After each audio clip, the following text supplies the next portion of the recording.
dès le départ tant que gérer en côté parce que on tchaki ki bombana on tchaki aza mwana il fallait que gérer mwana il fallait que ça veut dire aux a besoin mobali et là bomaka mwani bomaka parce que moi ça a besoin de perdre mobilité a préféré mwana akendeke à garder les balles tu vois mwana pe na moment on a zaki souffrir donc tant à gérer qui en mabé parce que tchaki ba sentiment en avant.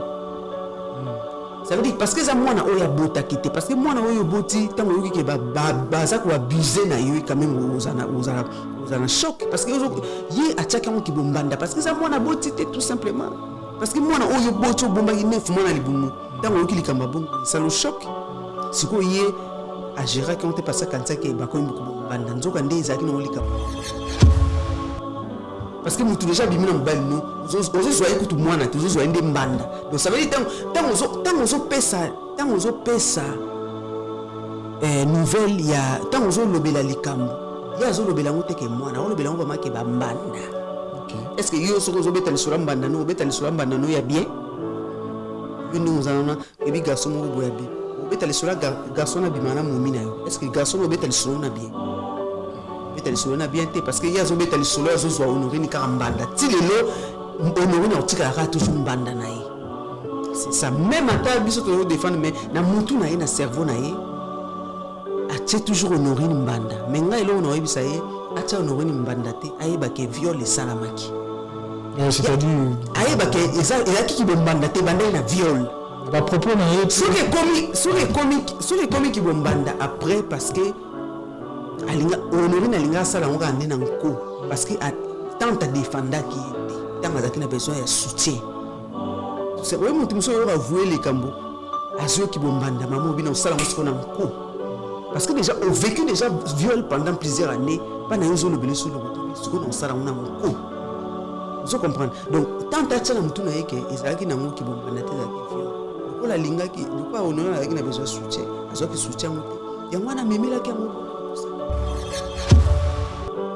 Donc prochainement, les parents de biso ba congolais, il faut pas avoir une ouverture d'esprit. Ouverture c'est-à-dire. Tant moi na yé ko ibso likambo. Ochaka kuzua na kati to ochaka teke ose nini iloka mobali na ngai zaki elengi ndeni ya yoke elengi wana te. Tala pe souffrance. Il faut ba parents na biso ba tant moi na yé ko sona likambo. Il faut ba ko consoler bana. Guider bana ko ta assurance moko na bana parce que likamba bon tant ba yeko avouer yo tant yo se comporter ndenge mwana linga ko se comporter mwana mbamora o sala ba révolte mingi sana bana parce que na retour au babande ko zela bazoya moté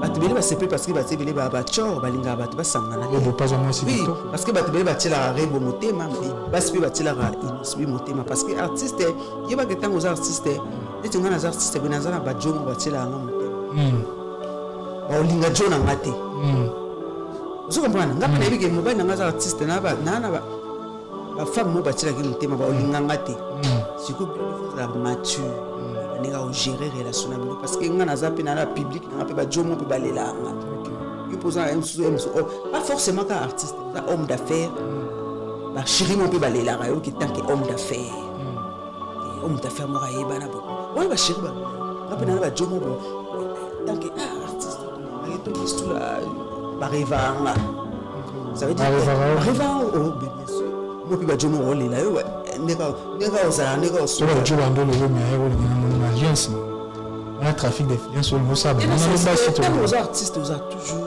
bateau ça on va rêver il y a toujours artiste musa na besoin de faire rêver bateau tant aux artistes za moi ça tu fais rêver mais na kati te ba bibi yo ndenge na yo ki ke yo musa no za ko fami bali ya bateau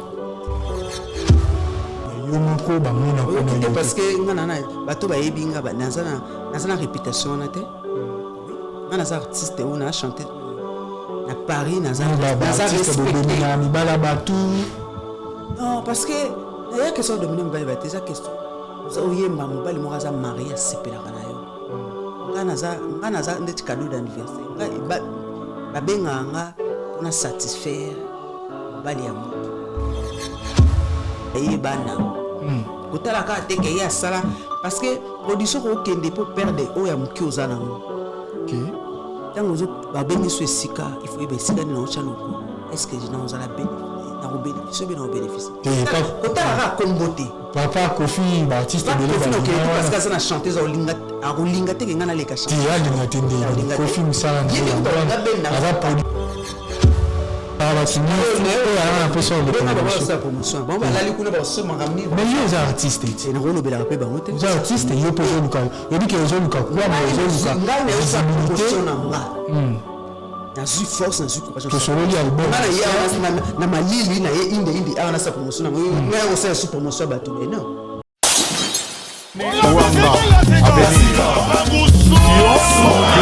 Après avoir enflammé l'ING Arena avec Ferregola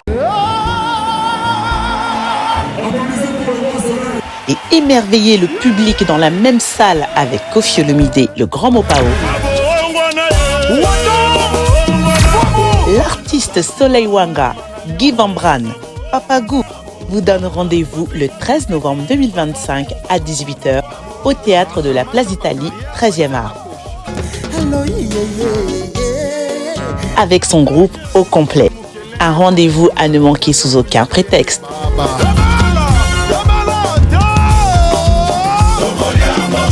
Avec beaucoup de surprises. Les billets sont disponibles au point de vente habituel.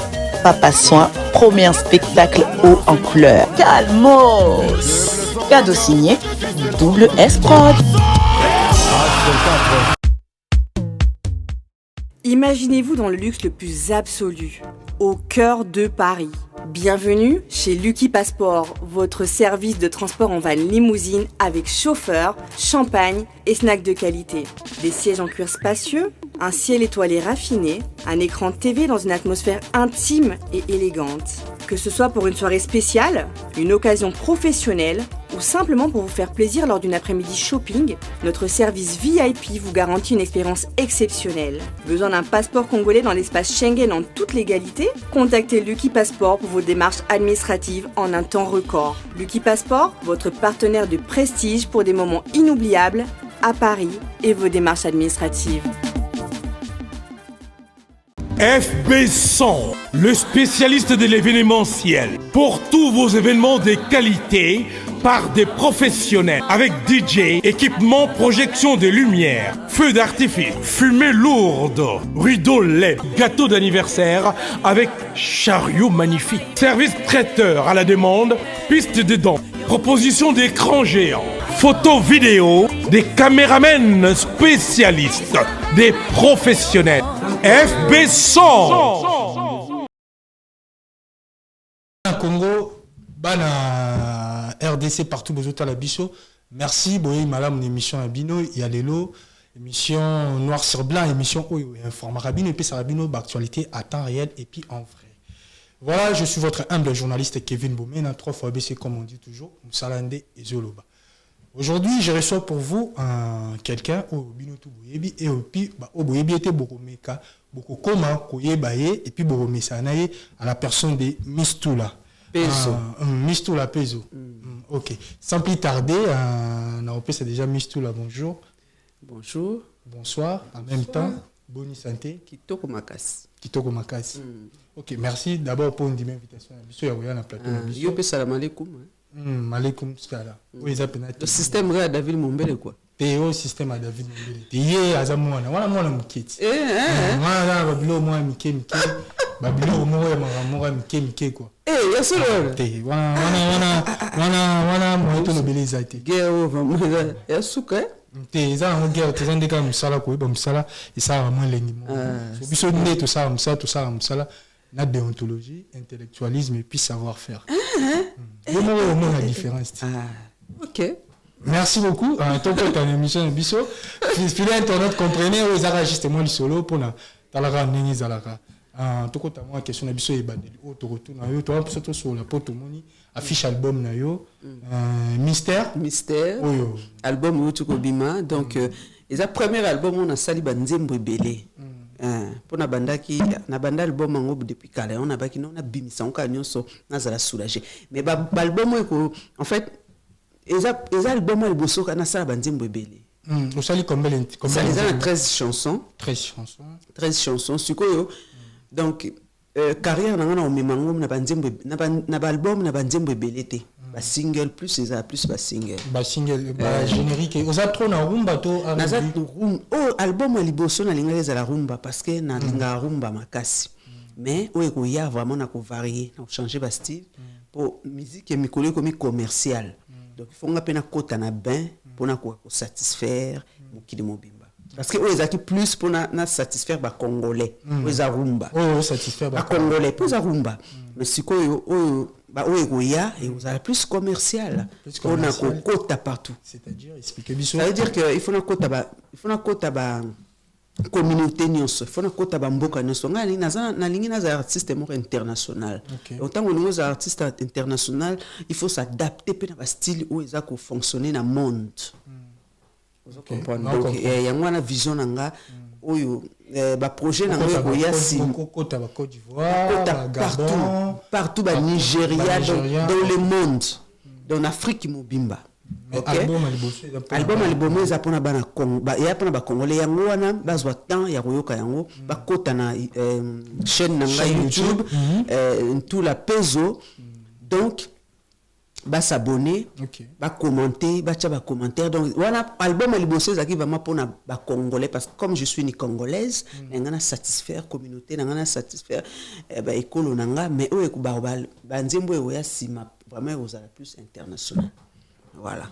Merci beaucoup Sarah tout là tous na 4 albums pour tout la peine album pour ta la album masika album masika parce que pour ndeti au PC déjà page banzembo nyonso to ebimi to ebimanda ndambu banzembo nyonso ebimi nyonso ebimi nyonso ebimi bato ba psenge zaki yaki idée bien te ko bimisa banzembo ebele mais na bimisa ngo nyonso po bato bazwa temps ya ko yoka et puis ba clip e Holanda sima parce que moni musique mikoleza tamozo bimisa on faut bimisa pe ba clip parce que pour musique ezwa sens il faut ba clip et accompagner yango mais na linga no banzembo bima loko ezaki belé et puis to nazo travailler ba clip malembe bato ba s'abonner na page nanga na compte nanga YouTube po bazwa ba clip akitoko mais nazo bongisa ba clip mais en attendant nazo bongisa ba clip bazwa temps ya koyoka banzembo akitoko ba rumba ya kitoko pona sali yango pona ba congolais. Ok, tolinga toyeba po tona poza toyeba moi biographie na yo pona bato ba yebioté et ça la peut moi bien ba découvrir yo aux arana idole na musique te idole na nga zanga mona no idole no yo moko ngamoko nano mais na yo ka banzembo ba bato nyonso ngamono no ngamono donc na milinga nano do idole na ngena zanga moko mais musique non ndeti style c'est la ngorumba vous êtes na référence na référence ya nyonso ngana naza plus ba musique ancien inspira kanga ezala ba ok jazz ezala ba taboulay ezala donc ça veut dire musique nyonso ka o ezala ya kala inspira kanga ba Carlito ba donc ba papa o ya kala no ba sala musique ba onde ba inspira kanga par rapport ya ba jeune amikolo donc référence na ngeza mini ba tuka ya kala mais nazana mutute ke o na ko pointer que na lobi que non yende idole na non parce que ngana linga musique lokwa na linga musique ya kitoko donc ça veut dire o osala musique ya kitoko na yoki o sepeli singa na landi na zamu tout que na kangama na mutu moko non mais par contre na linga mi carrière ya Betty Masikini on a linga na za mwasi oyo o na osala makamu ngamoko na beta ba sali ya minene ndeti ya Betty Masikini Betty Masikini donc carrière na ye intéressant par rapport à une carrière parce que c'est une femme à féliciter parce qu'il y a beta ba sali ya minene tant que chanteuse donc ça veut dire qu'à côté na orchestre mutute à s'affirmer yemoko donc on a linga vision na ngeza ya yi na beta ba sali ya minene donc ça veut dire que voilà. OK, musique au banyon na nini musique na bandiango kala na bandi kala mais musique na ba single na ba single et puis ça fait 10 ans hein ça fait 10 ans dans la carte musique mais musique soro lingi de biso to sa musique oya musique art déjà na makila areza na makila donc toujours memango na malembe musique ba memango malembe so memi yango mbangu ou perdre tout et bien ba mema musique mbangu si siko ba ko suko s'en sortir te donc ça veut dire tant aux kota milia musique il faut be siko zo tcha lokolo il c'est comme il y a danger donc il faut aux ala informer et puis au memelango malembe o ba et vrai ba loba molo na malembe tchoko koma et on peut toujours memela musique malembe ça veut dire que tant on a bana musique bato ba inga vamate au fur et à mesure ndena zo memelango na bulongoni anyoso na respect nyonso puis na patience na nga bato ba mo découvrir lelo yo bato ba mo découvrir nga malembe je pense que parmi ba chanteuses à Paris naza o ba yebi ki ba chanteuse à Paris nga naza parmi ya ba chanteuse à Paris parce que na nazo memelango na ndenge zo sengelela na mo mango na loyengete tu vas découvrir nga malembe et puis nga je suis satisfaite tout simplement. Tu es satisfait? Oui. Par rapport à lui album de Pop Mission Réseau qui est bien. Album bat bazo découvrir. O ba yeba ki Miss tout la té bazo découvrir. Ba yeba ki chanteuse moi na Paris Miss tout la. Donc ça veut dire que naza chanteuse à la découverte. Donc bat bazo découvrir. Petit à petit bazo découvrir. Donc ça veut dire que muto ba découvrir malembe akenda rapper asala rapper carrière na ye musika. Yana ba chanteuse mususu ba artiste mususu ba découvrir ba mbala moko ba limo rapper mbala moko. Asala le mo pas succès pour alimwe. Mais biso tout ça ba artiste mo tout ya malembe ba bazo découvrir biso. Donc ça veut dire que tozo kota na mitema ya bato malembe. C'est ça. Voilà, merci. Suko batu o ba fan o tom su ba yo kabanze mbolo. On a posé Mbappé. Ba fan eza production eza po ba yoka. Ba o pe ba zo problème eza ba production kozala soki batu ba mesani na banzembo nanga. Artiste kozala précédé. Tant aux artistes batu bazulinga ba découvrir yo, batu bazo meka redécouvrir malembe il faut en patience. Moi ça la moi le moment boy on a été comme ça ata nzembo. Te batu ba kota. Te dans ça a capella te. Ata 10 secondes. Et j'aime. Il y a une émission sur Bac. Il faut la préparer. Il y a 100 000, bah comme 500 000. Non, tout bakota nanu. Ba découvrir no banzembu nanga. Tant ba ba redécouvrir banzembu nanga. Suko to bando ça suko yo ba acoustique moko. Donc ça veut dire que tant ba découvrir banzembu na yo tant on ça acoustique ba bazo landa yo, ba bazo yo ka acoustique o ça tout ça ba acoustique o zala. Mutabeta guitare nazo yembaranga donc ça veut dire pour nous satisfaire ba fan mais avant donc ça veut dire que non ba royoka yango ba kota no ba yoka nanu banzembu na po yebele ba yebinga na mte tout ça clair nas artistes o nazo bima ba tu ba découvrir donc il faut pas avoir temps ya redécouvrir ngaba yoka banzembu na ngaba banzembu kitoko et puis tant ba redécouvrir ngamo artiste tant ba redécouvrir tant au moins changement évolution ya ba vue o ba ke on ba landanga. Si on a ça, on se plaisir. Na ça là, on va capella, moi ba acoustique, moi guitare. Donc tant on a ça acoustique, on va yébi banzembu. Et monsieur na parler bazo accompagner nga, monsieur bazo yemba pe nanga. Nanga na osala wana te mais on sentit que esprit, biso ba artiste to tambola na ba esprit mo oboy. On sentit que ba tsiko ba ondima banzembu nanga. Na oyeba. Voilà. Voilà, on est avec Mistou là, donc voilà album Mystère, consommer massivement, en tout cas consommer et vous avez plaisir, je pense qu'à Pessimino 15 chansons Mobimba. Bandika ta mon corps, on se retrouve 13. Oui, 13, je pense qu'à ta mon corps on se retrouver dans moitié. Oui, attends mon corps, on te retrouver dans Nzembo. Oui, c'est ça. En plus c'est ça de lier la carrière né à fond carrière né toujours tout soutenir bateau salam sala pour la mboka na biso. Merci beaucoup Mistou là pour na néo éclaircir bateau. Je pense que nous mon la suite bateau ba la biso ba pour s'abonner et puis malasi manabi que temps au c'est la maman capé la mot et ça la bango bien. Kitoko quoi. OK. Merci bon to saka na yo to tout le monde marambo et concernant siko carrière na yo nenge ozo monela ngo nenge bandeli carrière na yo. Lengo bandel carrière na on envisageait qui à ta featuring mon côté na ba star ya moi qui lelo o ba ko booster yo te moi ba star wana tant que nano yebani to bimité ba lingate.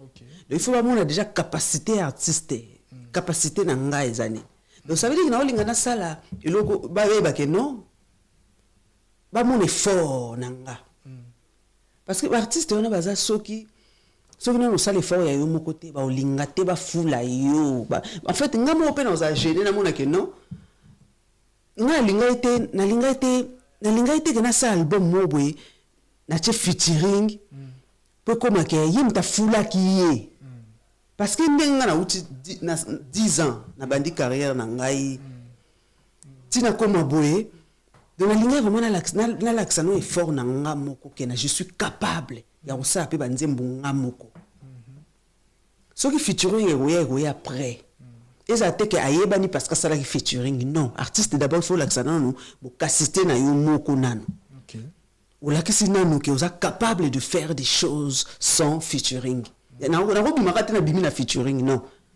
vous comprenez et puis artiste ne osa featuring bakoya bango moko so bamoni musala evanzi so bamoni okomi na expérience moko boye na succès obligé bakoya tango nanu mutu acartonaka te balingaka te ke bafula yo oui c'est ça et puis nga naza mwana mwasi tango oza mwana mwasi kolinga kobeta baporte bisika nyonso te parce que non parce que mutu ozobeta porte oyebi bapense na ye te ozo comprendre tango kolobeta porte mutu ana oprofite na porte onga na beteli asala ngai retour okutana nango mpe déjà ben oui bien sûr donc ça veut dire que moi si faut se protéger moi so okina kobeta baporte partout te parce que nga na koyoka featuring na bina na biso sa featuring nana mbongo te parce que featuring senga pe ils échange moko boye ntango oza kose changer na mutu ezala ou opesi mbongo osali featuring uso oza na mbongo te olinga proposer likambo mosusu est-ce que oza prêt ondima likambo proposer donc ça veut dire que mais le monde de la musique aloba ezala na kisi bien sûr que eza na kisi mais eza pe mosusu basimba kisi te bato nyonso te basimba kisi na musique soko nasimbaki nango oyeba te oyebana nango déjà besoin de kisi te na kisi te parce que si que oza kisi te mbolo so na simbelaki oliwe cartonnette zela eliwe cartonne zela malembe omoteke ngam nazokundana simba biloko simbiko oni oyo eloko te oui biloko simbi na mona grand maître oyo eloko te biloko simbi ezani te pona permettre peut mettre c'est que marambolo déjà solo nga la veille na plateau pour ça aussi mal aussi la guerre solo ta la air bon ni yao moni nga na ya ça bien préparé spirituel lakini a besoin ya réconfort tant moi na déjà ko avouer yo azana a besoin ya réconfort azana a besoin ya soutien tant moi na moni ke na ko avouer likambu soutien exacté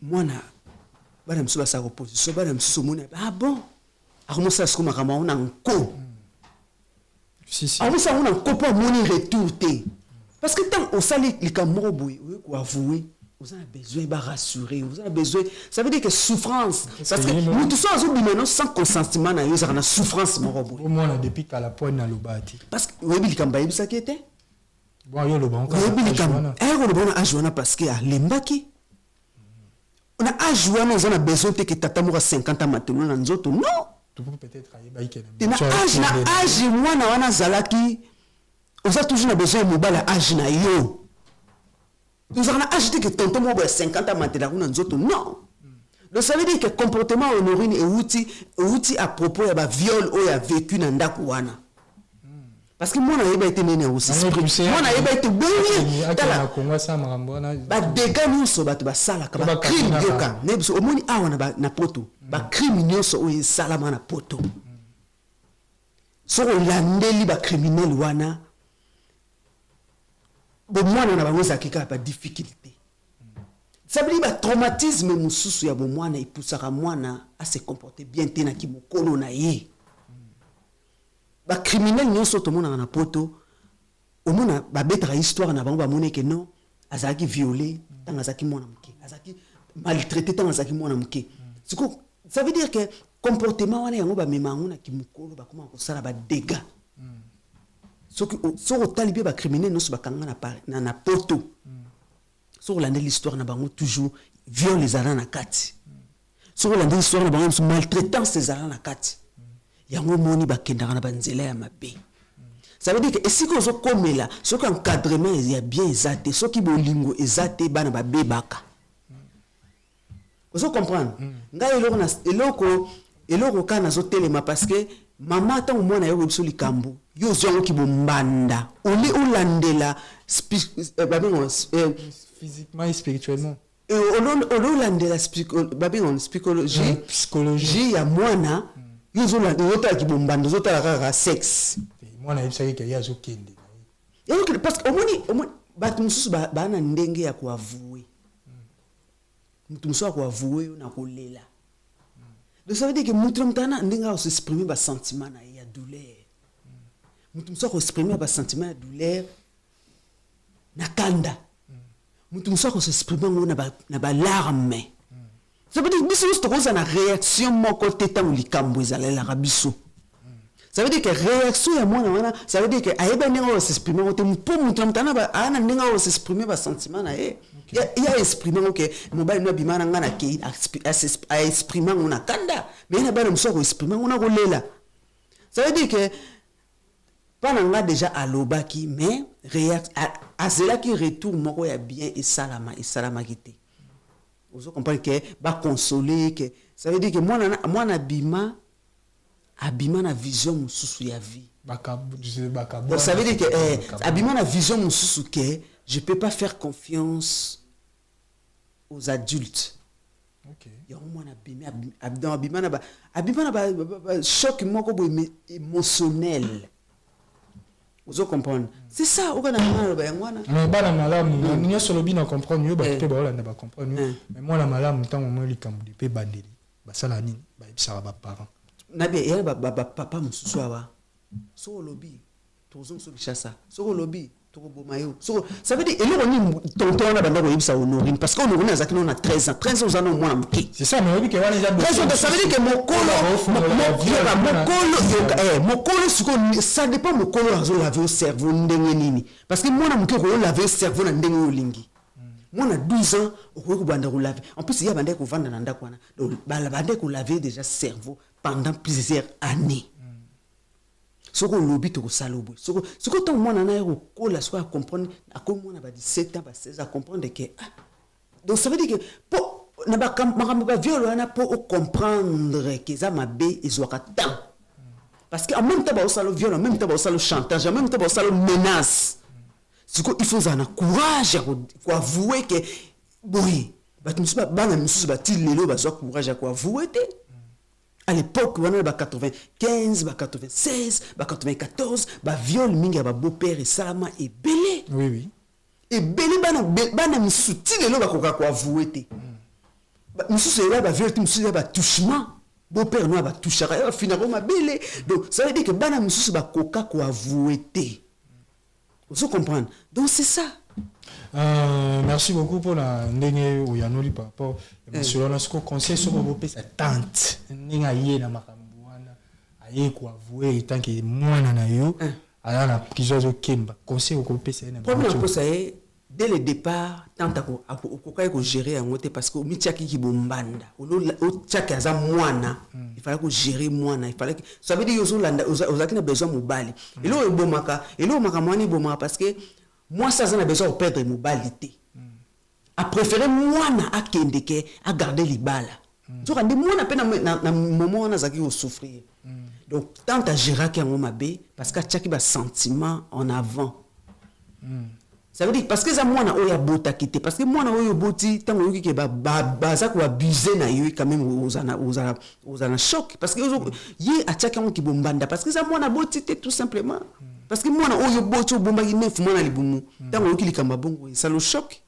siko yé à gérer qui on te passe quand ça que ba ko mbuku bombanda nzoka nde izaki na likamba viol donc ça veut dire que sentiment de mutu et ça les bon ba comment na relation na parce que tant à linga toujours mobile na ye il pas na ye honoré na zaki mbanda OK alors pas na ye honoré na banda zo mbanda tant que ayebeka mutakala mobile na ye tanga comprendre que moi na ma mobile na ngadi bana ya auta teke bandaki ndenge nini parce que mutu so tango likambo ko ifo e bandaki ndenge nini esuka gindi do e bandaki ndenge nini déjà ya linya ekutu ko e bandaki ndenge nini te ya monika ke mobile na ye déjà ba mona ni mitakala donc ki bombanda déjà bandaki wana nzoka nde onoru na saki no mwana muke alors il peut que banda ma misana mabe depuis kala na bana mposa mabe ye tanti ya honoré wana lobi azaka na misala mabe depuis kala tala voilà ki bombanda wana nde ki bombanda nde ntezo lobise bongo parce que mutu déjà bimina mobile no ozo zoa ekutu mwana te ozo zoa nde mbanda donc ça veut dire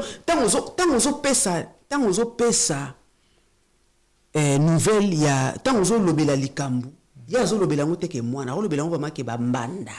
Okay. Est-ce que yo soko zo beta lisolo mbanda no beta lisolo mbanda no ya bien yo ndo zana ebi garçon mo boya bien o beta lisolo garçon na bimana momina yo est-ce que garçon o beta lisolo na bien o beta lisolo na bien te parce que ya zo beta lisolo zo zo honoré ni karambanda ti lelo honoré na otika ka toujours mbanda na ye c'est ça même ata biso to défendre mais na mutu na ye na cerveau na ye a toujours honoré ni mbanda mais nga elo na yebisa ye acha honoré ni mbanda te ayeba ke viol salamaki.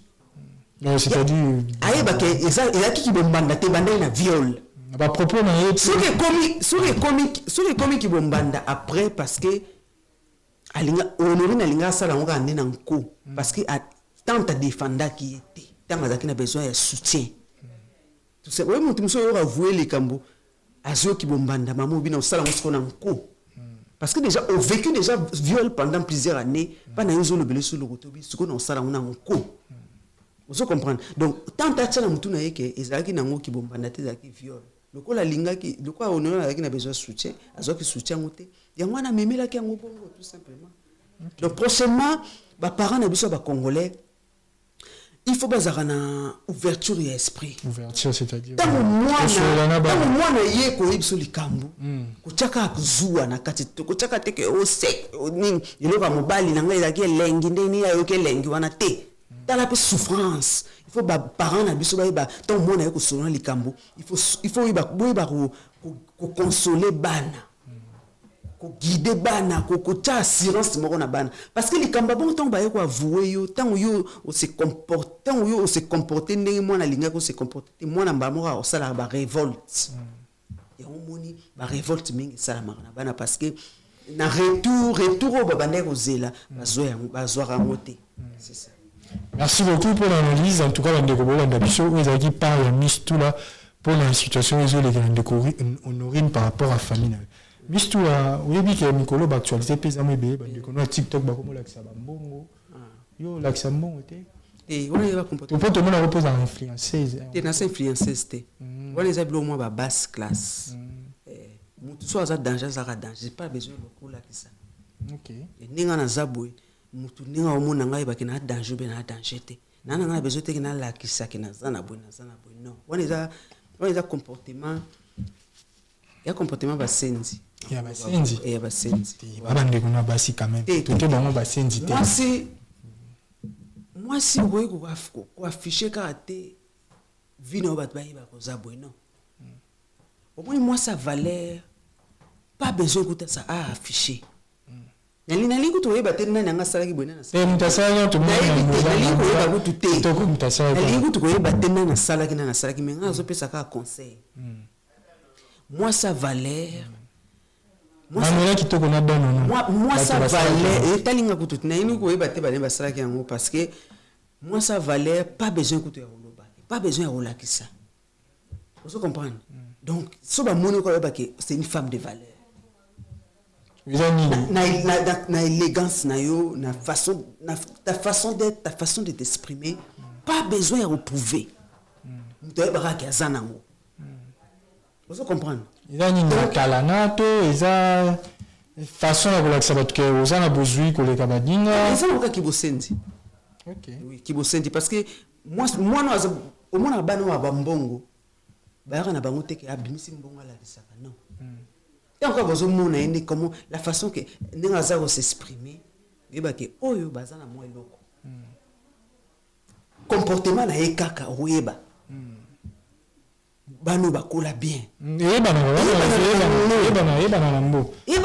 façon na même simbeli vert nega simbeli vert na yo ba ke non ou aza mwana moko bonne vie pas besoin de ba ke biso to kola bien nega aza ko s'exprimer ba ke non akola bien so moni mutazolinga approuver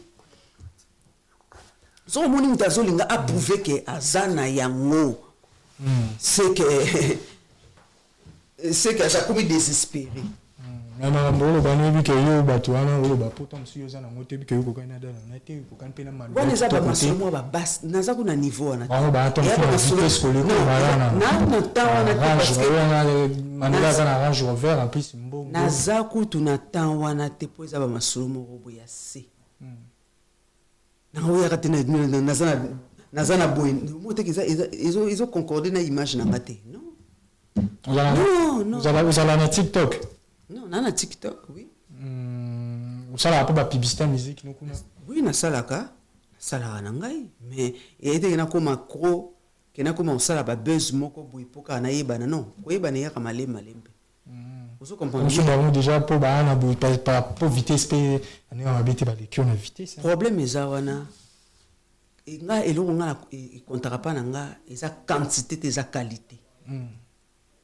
Soki quantité moko boy eko dévaloriser nga na olanda quantité wana te nga na qualité même eteza na ngomuke mais na olanda qualité na olinga image na nga eza toujours bien.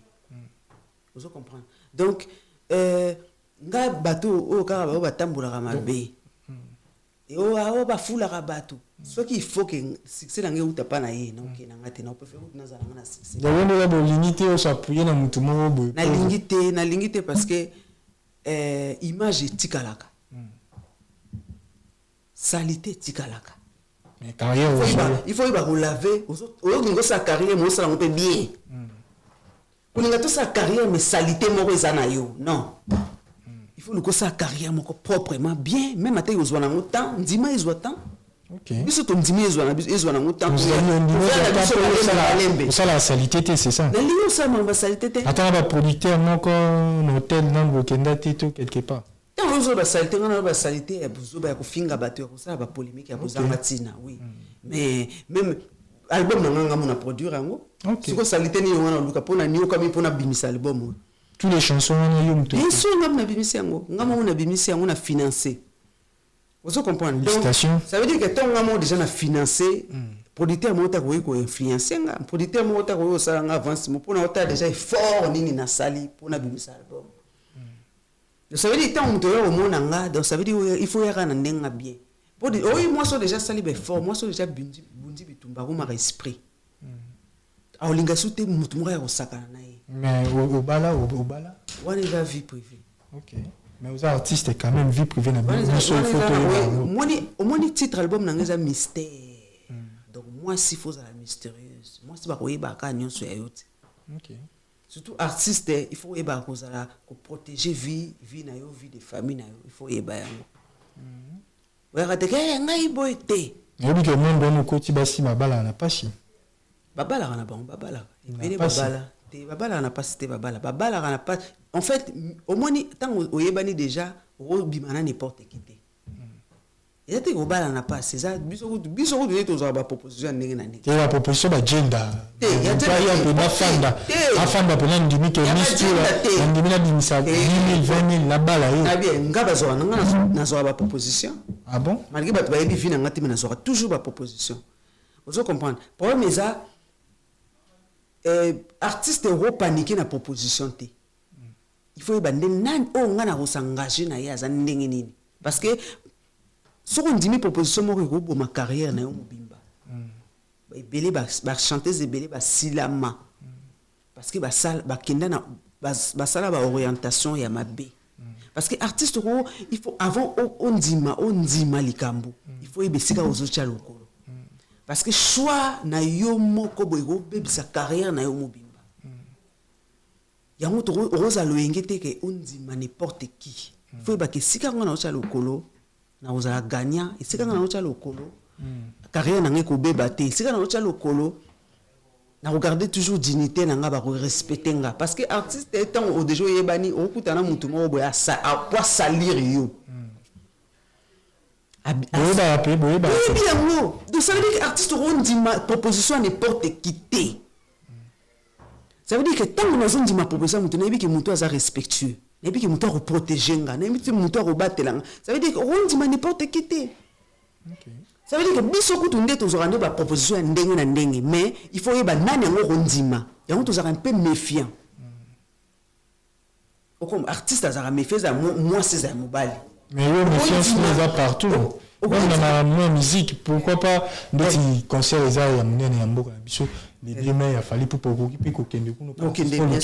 Oui, au Betiata à lever les rideaux et ça là bien. Oui, ouais pour me te va proposer pourquoi pas. Déjà l'émission de lever les rideaux non boyaté parce que ça les événements les événements ça la paix promotion non boyaté par rapport aux événements à Stade de France a fallu tant quelqu'un ça la gueule nos artistes et c'est pas là qui parce que quand même on ça honneur à artistes surtout honneur à congolais ils ont initiative moi qui to comme casse. Voilà donc et tika la peine à histoire parce que ça a la première artiste où il habite dans le Stade de France banda musique à Congo et banda donc ça il loco moi qui to comme il faut te soutenir pour quand même tous les artistes congolais faut pas soutenir ndeli kamba bongo ya Stade de France donc ça veut dire que biso ndefo to bundana ba ekolo ya libanda te ba que non artiste moko be africain à beta Stade de France avant artiste mususu yaba avant artiste francophone yaba francophone ou yaba artiste africain premier artiste francophone premier artiste africain ka beta Stade de France ça fali donc ce que biso bon na boy beta anglophone fali de francophone beta ouais bon na boy na yeba été donc ça ils ont déjà grand pas par rapport que artiste en Afrique centrale francophone a livré concert au Stade ils ont donc ils ont biso surtout soutenir en tout tchai poids tout tchai loboko c'est ça ils ont comme kitoko makasi ils appellent congolais mo ba Stade de France moi que ils ont soutenir ba ndekono ba artiste ndeti bien sûr ouais autant ko beto kenda ko soutenir ouais na bet na soutenir qui té na ya qui té mais na soutenir de loin parce que dans mon spectacle salama kitoko quand même il faut tout avouer ba misala ba artiste na biso spectacle salama ki wana nazaki ému vous comprenez moni concert en ozo beta yango il faut ba spectacle zalaka uzomona to omoni bateli ba otala spectacle ba danseuse ba danser ba zobina ba to beta ba shit donc ça veut dire que boza ému ça veut dire que boza épaté ça ko épaté bino c'est ça on va benga concert tant on dit mo beta na ba sala minene il faut offrir batu spectacle donc on a c'est pas un spectacle franchement et on a rien à dire côté spectacle bon côté musique c'est pas dans pays côté musique il peut bien mais concert d'abord ça va spectacle. Donc c'est-à-dire félicitations pour nous pour la scène de la forêt. Ce spectacle les gars est bien. Spectacle les gars bien c'est plein en moi. Malgré banzem mususu on a linga na yo kana yo ki monter mais yo linga yo kande tinzem. Banzem mususu Feraimba Ma Chantal ya banzem biso to kula na ngo yango wana. OK. Mais oui kende na mono boy. On talo bo mono na image arrive. Ndenge ba chapeau na clip ndenge abetaka ba clip ndenge la tabu to mona image ndenge ifaza na image nanga nga na mukolo ebo kiza na image na yo ta sala liboso sala musique musique est contractée on ko sala liboso contractée il faut respecter quand même na mukolo na do so yenda image ngane na yenda zana image nanga yo ba disika o mona ko ne po za ko pe David Mombele peka David Mombele a ngabo otala ngana sonto bote o nazana mu David akozana yo lekile kitoko bona loba na loba to batota la biso bato ba ojuge bon journaliste mike asali de mission na yeso ki wapi aye a mi comme si journaliste image na yete yende mutaza imponga na mukolo ngana koko na ba yaza mama na ba ngoma ngana koko na ba donc ngana kozana kokana yete yene fa kokana nga ponga na mukolo na déjà ngane mtu koko na bango siko sio uza koko na bango no uza keba no bandi déjà ko boya bato banda liboso mais il est quand anda salaki kwa associer musique na ina mobali moni musique bassocie yango na mobali te. Ok. Ntango oza en couple oza na mobali moko aza artiste il faut carrière na bino ezala séparé. Omona bien sina Jay-Z bien ça osala makambo na ye Jay-Z pa osala makambo na ye libala na butu ndenge akotaki koassocie couple na ye na mobali ezalaka te. Yango bachanteuse mosusu baartiste mosusu bazwa mayele ntango oza na mobali moko aza artiste bokoki kosangisa baprojet na bino te. Yo osala baprojet na nga mpe nasala baprojet na nga. Ça veut dire réalisateur na yo bakoza réalisateur na nga te. Ça veut dire nyonso il faut ezala séparé bokosala te nti bana mapasa non iloko ebomi bango yango wana. Donc sur le point na yo kokabola wana eza mpo basangisaki banini parce qu'il faut bakosala différence. Oui il y a une sorte de nzembo moko boye oyo baparole moko alobi on dirait eza baréalité bandai kovivre artiste kasi mosala biso yango wana tosexprimaka na musique.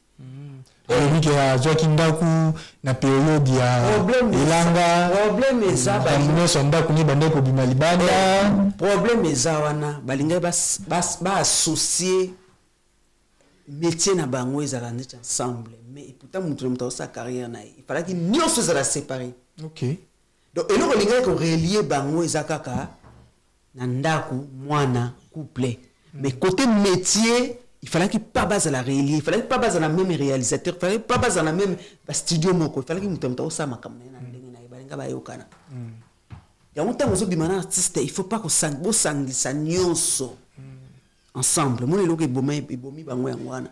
Donc na baartiste oyo bazoya epekisami te baartiste na baartiste balingana mais conseil kana opesa artiste osangisa eloko moko te na artiste wana. Par exemple nga na obima na R. Kelly oui na R. Kelly un peu exemple obima na R. Kelly information oui na yebi mobali nanga o osala biso clip ye wana ka non nga na osana réalisateur na nga R. Kelly pe réalisateur na ye R. Kelly pe makambu na ye mutu na mutu fasa na makambu na ye.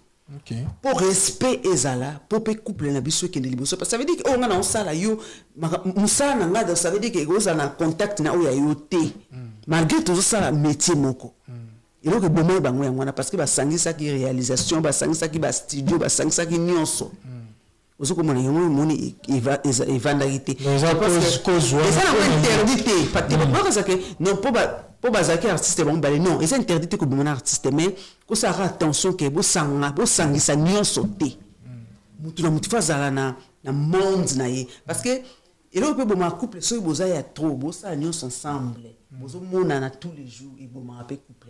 Comment ça expliquer bisona? Donc ça veut dire que tant aux en couple kolinga te bosala ka musala moko bozomonana 24/24 tant bomona 24/24 boswana toujours bozala ba matata parce que jalousie kotaka parce que nga na sola kina film moko yozomona yo po sola na garçon benga na zomona il créera toujours moi mes ententes voilà mais tant aux en couple il faut que luka bosala ba métier moko oyo boza ensemble o bozomona na te 24/24 ça veut dire que wando kutana kaka tant que couple nga na osa musana nga tozo bijo mona na te 24 et le resala que couple vanda parce que so boza un peu séparé so boza se séparer de temps en temps so remarquer que ba couple o umelaka mingi ba couple o à distance e umelaka parce que bozo mona na tout le temps te boza na tenter au soina tout le temps et en sala que batu ba sala moi ça osala mbala sala parce que boza na temps ya ko s'éloigner tant on s'éloigner na mutu na yo on a envie au monde naé parce que bon monde na bango qui tout le temps parce que ça qui tout TikTok tout ça voyage concert à Inos tout Rebo tout le temps 24/24 vous ensemble faut boutique personne na rapé temps ya koyoka na posa mais séparation na bango bi ke batebele ba sepeli oyebi batebele ba sepeli parce que batebele ba chor balinga bat ba sangana pas à moi c'est oui parce que batebele ba tela Rebo motema baspe ba tela Inos bi motema parce que artiste yeba que tant aux artistes ndeti ngana za artiste benazana ba jomo ba tela nga motema ba olinga jona ngate vous comprenez nga pena bike mobile nga za artiste na ba femme mo batila ke mutema ba olinga ngate siko bino de fois la mature oui ba ninga o gérer relation na bino parce que nga na za pe na la public na pe ba jomo pe ba lelanga OK yo posa pas forcément ka artiste homme d'affaires ba chéri mon peu balela rayo qui tant que homme d'affaires homme d'affaires mo raye bana bo ouais ba chéri balela nga pe na ba jomo bo tant que artiste to linga et tout la ba revanga ça veut dire revanga oh bien sûr moi puis ba jomo o lela yo nega osala nega osala to ba jomo ndo le mais o linga mon alliance maman on a trafic d'influence sur le ça les artistes aux toujours bateau ba sepela na musana ba rêver il y a toujours artistes de musana besoin de faire rêver bateau tant aux artistes à moi c'est na mbali tu fais rêver les autres mais na kati te ba bibi yo ndenge na yo ki ke yo musana za ko linga ka mibali ya bateau ya yo moko ba mona ko na yo parce que ngana na bateau ba yebinga ba nazana réputation na te oui ngana za artiste ou na chanter na Paris naza respecté na mibala batu non parce que na ya question dominer mibali batu ça question oza oyemba mobali mo kaza marié sepela kana yo ngana za ndeti cadeau d'anniversaire ba benga nga pour na satisfaire mobali ya mutu OK bien sûr et ça moi nga mingi ba ko satisfaire mobali ya mutu ça veut dire que moi si moi contacter biso non mobali nga sepela kana yo c'est vraiment la bien sûr et ça na baso bana ouverture à esprit abengo pena nga biso nga non anniversaire mobali nanga linga ro fort la lingo ya na anniversaire au presté au lingi ko presté ko mobali ni pas au sengo siko tanga na au presté siko moi ça otala mobali na non te de donc ça veut dire ba tango kende ba couple bile ba zana moi c'est mobali non elle ba couple bile ba na complicité makasi donc ça veut dire abengi nga pona sepelisa mobali na ye po mobali na sepela kana nga siko tanga na ye ko bina ko biyemba ko presté ye siko yo aotala mobali tanga na obina ya otala mobali na ye aotala esengo mobali na zana ça veut dire que ye pe ezo sala esengo donc ça veut dire que basi faut bazala na esprit wana il faut ba ko sepelisa mobali na bino mobali mo sepela na fille mo boneti chanteuse c'est les cadeaux. C'est un cadeau d'anniversaire. Ah ouais? Il y a un cadeau d'anniversaire. Il y a un après qu'il y a un cadeau d'anniversaire. Tu as une invitation. Et bien sûr, pourquoi pas? Donc ça veut dire que l'artiste est là, il y a un artiste qui est là, non. Il faut s'appeler Sabine. Donc il faut s'appeler là. Le rôle n'engage à rien, mais dans on s'appelle Sabino, mais na zappé na mutu, il faut na linga pe mutu moko be quelque part. Ah, mais ça rappelle bien sûr, il faut toi la mitema, donc na zappé na besoin il faut na linga. Je veux penser quoi, besoin. Simba laisser auditeur à Azui et voilà.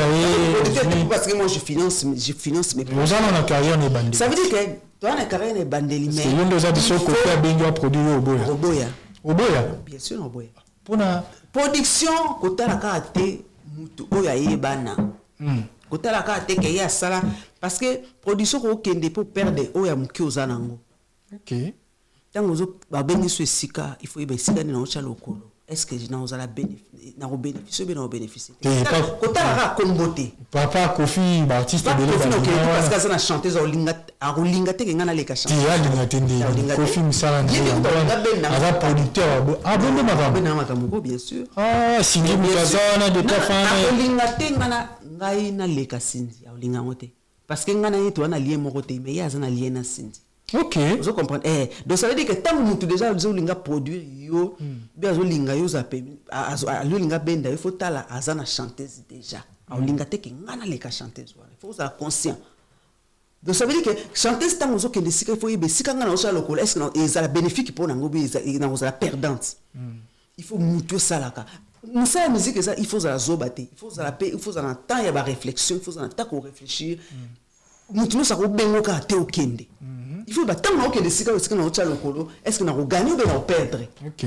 Pour ngana yebi ke tu na ke na perdre. Te perdre te ko fa fou. Bien sûr na perdre jamais. Ah il se veut jamais ko le baba monter parce que on peut ça ba chanter sur espoir bazo ke na perdre. Akitisi kiti ba chanter c'est belemi kadi. Abengi ba on na so. Ça veut dire que ba fille tant ba chanter ça suko tant bobi mais il faut faire attention. Donc ici ka boye sika ni bo chalo ko sika bo chalo ko te. Wana nza message à ma belle zo lancer. Ni ko zo bang ça ba artiste o ba na kosa ba bima. Ya que ça na fungula bango misu ba za conscient tout simplement. nayebi promotion na yo bafuti yo mbongo salela bato promotion nga naza te mpona salela bato promotion eza promotion te eza juste kaka profiter na makambo wana ezalaka biso tozalaka loyal toza au milieu du village tobandaka bato oyo ana napesa promotion balali kuna basomaka mingi mais yo oza artiste te nakolobelaka mpe bango te oza artiste yo mpe ozoluka oyebi ke ozoluka kwama ozoluka visibilité na nga nazwi force nazwi courage tosololi album na malili na ye inde awa nasa promotion nango ngai osala su promotion bato ben non biso tozoluka tobima bango déjà babima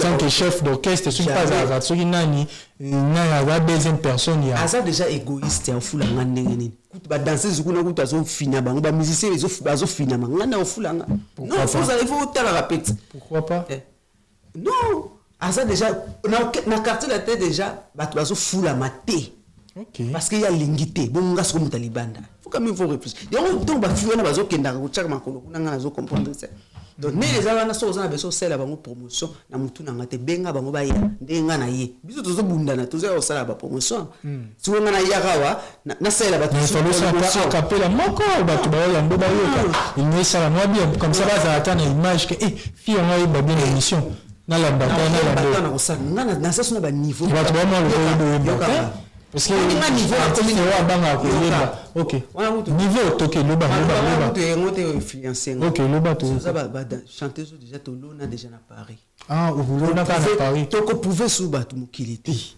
ndenge za awa biso ba biloko to ça les concert na obita concert batu baye bayoki nga nazo yemba eza su niveau na biso te ba capella wana ba niveau ba amateur on fait ça la capella jiba yo ça a capella ngora yo ça a capella bango artiste parce que le wala jibe wera ni inde ba roleka nga te bango ni na te voilà artiste otika l'artiste ko tsate ke yele ko la sala ngo yo pe fo sala non yeso asala ngo parce que ça choix na ye eza choix na nga te makambo le bo ba producteur de Zénith dit à ça la ramonde c'est bon le quand on a bêta Zénith donc il faut na landa oui à sala te même à bêta Zénith Olympia il ngolo bateke ngai faut na sala ra oui à sala te ngai faut na sala o nga motema na ndina se sentir nga motema na nga il faut na sala o nga izo se pesa nga na sala c'est ça artiste mkia munena za artiste no sorti kala artiste. Merci beaucoup Miss Lula, merci. Tous les Miss Lula, tu continues mission mais tu connais comment la souka. Moi quelques questions dans tout na yopo, tu connais chiter dans la souka na pesi Florito ko depuis Nyon Mbote na pesi Teresa Walo Mbote la Lyon na pesi Negro ya kotumba na pesi ope Mbote. Bon, to lobeli pe marambe bato ebele. Tous on a ce qu'on a yopo na moni que aux artistes mo wen na ndenge ya tembe. Na pesi pe faire basket Mbote. Basket, merci pour l'opportunité. Pambote na yo. Tout le blasco yo pour comme dans sous émission pseudo ndé to zabo to keno na ndenge yo zo mener l'émission. Aujourd'hui na biso ke ba artiste ba kendaka et pas il y a batu misusu te soi-disant ba intérêt ezebele. Yebsanga yo au bandi ko se produire vino mobimba. Vous avez producteur, to vous avez besoin ba producteur. Non, on a besoin de maison de disques. Pas forcément producteur. Maison de disques, ça veut dire que organisation rosala, ils ont la maison, ils ont bâtiment sur bazawa. Il y a des producteurs moko boye, Joe moko boye. La producteur basé boye. Comme sous un cadre de pas quoi faire, bakati yesu qui va tailler mandefu. Atie-moi parfum, nena produire yo té, na li ba joana té. OK, non. Organisation qui toko. Maison de disques moko bien, non, tout produire yo. De petits au concert, tout ça là, oui, pourquoi pas. Artiste, nous, ça a besoin d'abimisa karaté, on a besoin de kotaka, on a besoin de soutien. Tu regardes toujours, si on a ça là, on a besoin produire parce que, non, il faut na ça là, parce que il faut na ça capacité, il faut na ça talent d'abord. Avant il faut pas monake, on est capable. On sali musala kitoko, on yemba kitoko. Pour battre découvrir on yemba kitoko. Ça veut dire qu'il faut na yemba. Ça là va choquer, ça là va choquer. Ba choquer te nga vision ngeza mana concert. On déjà ba makamba catholique déjà ba étape. Na ko ça ba play, na ça ba play ba mariage. Comment ba yebi on dit les étapes là. Étape ça veut dire que tant to banda na ba restaurant, to banda na ba nini bilora mike ça veut dire que artiste il faut tala pe évolution na yo kolingaka otika na sete ngani na moi que déjà na leka na étape wana na moi que non il faut na avancer il faut na kende loin il faut na koma sika o artiste fa koma ça veut dire que mutu artiste a una vision na ye ça veut dire que tant on a bandi boye makamso na ko salate na ko bete par exemple dans un restaurant te que na ko bete subu que ba bazolia na restaurant mo boye jo mo bazobeta piano ndende yo te ba bazolia na ba yo fondeni ka et comme ce que bilo OK organisation manager azate organisation ça mandeni organisation politique te organisation ça mandeni c'est question politique c'est question que na ezate que na lingité ezate question soko moni mutaye au sérieux au hésiter artiste nous a besoin producteur a besoin que muto à soutenir ça veut dire que au rond de n'importe qui té il y a que na lingité ezate question que muto roya na ndenga sérieux pourquoi pas ça veut dire que pour ce que muto ya na ndenga sérieux il faut mon déjà musala na yo kasi tapo ngana zana ngoya ngwana ça veut dire qu'il faut la qui sa capacité na tant qu'artiste pour muto pe ya bien aya vous comprenez tout ça dans un niveau wana donc ça veut dire que ngani tu es sur un niveau ba showcase tu es zéro na concert na niveau ba showcase na niveau ba mariage pourquoi pas ba mariage na niveau soute que o jo ba association moko boye ya kanano awa ya ko 100 € te na sur un niveau wana te na niveau makambu ya minene artiste il faut ba se valoriser na niveau te que na ke pa njonga te national niveau wana te il faut artiste il faut mettre déjà na valeur yo moko peut-être que non naza artiste vision ngeza naza il faut chaper ça là mais oui pour musique qui va kendara nango bangu te parce que au sala ba échec musique eza organisation obimisa album il faut le kabata ba yebana banzembo na yo il faut ça la promotion et yebana tango banzembo na yo yebani forcément soko biti bat ba ko ya OK tant que banzembo na yebani toi non na niveau no ya promo tant que banzembo no yebani te rose courage te obeta concert rose risque non non naza envisager mais en même temps na ça promotion pour ba découvrir nga ba découvrir banzembo nanga so ba découvrir banzembo nanga so na cha date ba to ba koya pour ba sepela na banzembo ça veut dire que concert tango zo betango il faut s'assurer que ba to ba accompagner yo et c'est la resengo artiste ba to ba accompagner ba zo yemba na yé en même temps. Okay. C'est ça. Merci beaucoup. Tozaki na Saralula to comme na suka émission biso. Saralula journée Limbisa mama. Miss Lula, Limbisa. Miss Lula. Tout la pèse. Tout la pèse. Miss tout la pèse. Limbisa mama. Miss tout la pèse. Tozaki na Miss tout la pèse. Vous comprenez, il y a lapsus lingua et il y a lapsus pas bien non lapsus lingua. Na lina loba. Ba mokangu na yo donc mo betano ba masura ba mokangu na yo awa ngana émission. Donc ba sentiment na yo ngai fona vivre ngo c'est normal te nazani maloba oh yo ba sentiment zo me na plateau ba sara nous nazani maloba nazani maloba quand même nazani maloba toza na kati faut ba compter ba sentiment zo mutu ko ka sentiment te ozubi lengi no mo bo quelque part allez ah oui ozana mutu mususu mo mutango no ko mba mutu mususu c'est pas normal Voilà.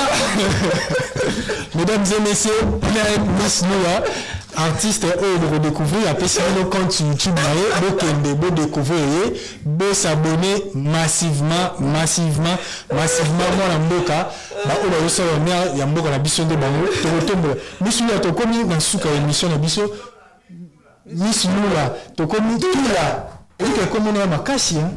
D'ailleurs nous a mourir.